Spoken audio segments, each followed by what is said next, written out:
দর্শক দেখতে পাচ্ছেন প্রধানমন্ত্রীর কার্যালয় থেকে কিন্তু যত সরঞ্জাম ছিল সব কিছুই কিন্তু জনসাধারণ নিয়ে এসেছে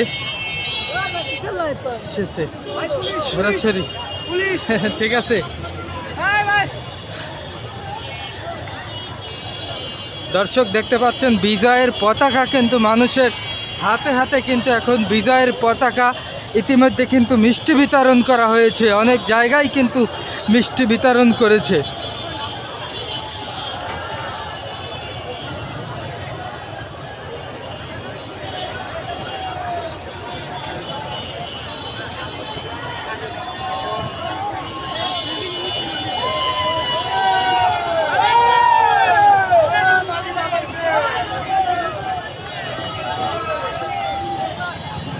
দর্শক দেখতে পাচ্ছেন মানুষের হাতে হাতে কিন্তু বিজয়ের পতাকা উঠছে।